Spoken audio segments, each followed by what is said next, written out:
past tense. Today's topic of simple past tense. Simple past tense means साधा भूतकाळ.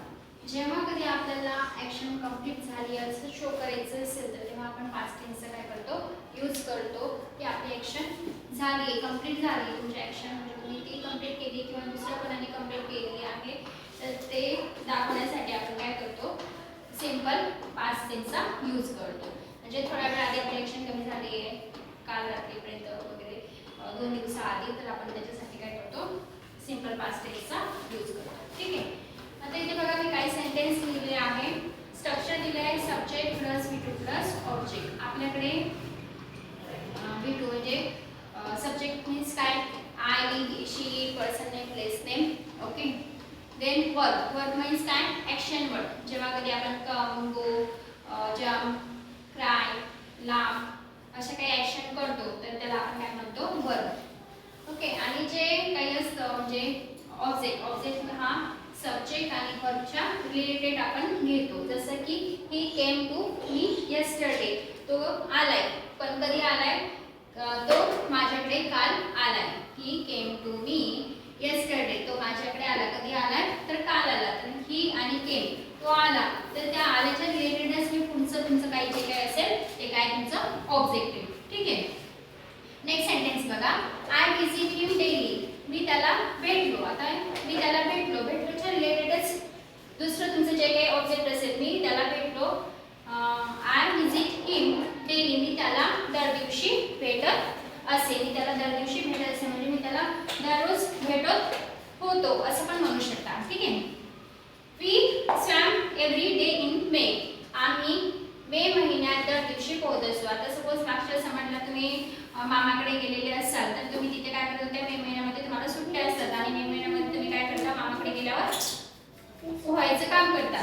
तसं we swam every day in May. आम्ही May महिन्यात दर दिवशी पोहत असू.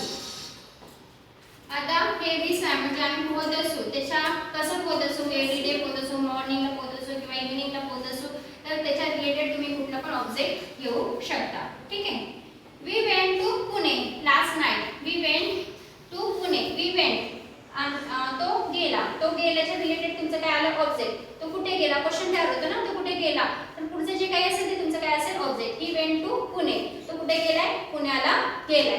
आता पुणे पण लिहू शकता तुम्ही कॉम्प्लिमेंट म्हणून की he went to Pune last night. तो कधी गेलाय काल रात्री पुण्याला गेला. ऍक्शन काय झाली आहे कंप्लीट झाली. ही ब्रॉट द कार. आता त्यांनी आणले का आणले पण तर कार आणली. काय आणलं कार आणलं. कार काय झालंय ऑब्जेक्ट. आता कुठून आणली प्रश्न जेवढे केले तेवढे तुमचं काय होईल पुढे अर्थमेट. He brought the car from Pune. कुठून आणली पुण्याहून आणली. त्यांनी पुण्यावरून गाडी आणली. आता काय करायचंय तुम्हाला हे झाले तुमचे पॉझिटिव्ह सेंटेन्स. पॉझिटिव्हचं तुम्हाला बनवायचंय निगेटिव्ह. काय बनवायचंय निगेटिव्ह सेंटेन्स. याला आपण असर्टिव्ह सेंटेन्स असं पण म्हणतो. ठीक आहे. असर्टिव्ह सेंटेन्स आपल्याला काय करायचंय निगेटिव्ह. निगेटिव्ह कसं होणार ही. आता ब्रॉड जे आहे तुमचं V2 आहे. V2 ला आपण आधी काय घेतो डिड. निगेटिव्ह बनवताना आपण कशाचा यूज करतो डिडचा यूज करतो आणि डिडला आपण काय लावलंय not. He did not.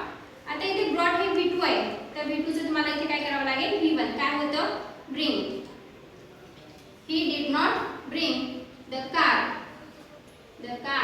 From Pune. त्याने पुण्यावरून गाडी आणली नाही असं त्याचं मराठीमध्ये मीनिंग होतं. आता तुम्हाला क्वेश्चन तयार करायचा असेल कसं होईल काय घ्या डिड अगोदर घ्या. डिड जे डिड इकडे घ्या सब्जेक्ट तिथे घ्या. सब्जेक्ट काय ही क्रॉस करायचं बघा. डिडला इकडे घ्यायचं सब्जेक्टला इकडे घ्यायचं. डिड ही काय ब्रॉड. ब्रॉडचं V1 काय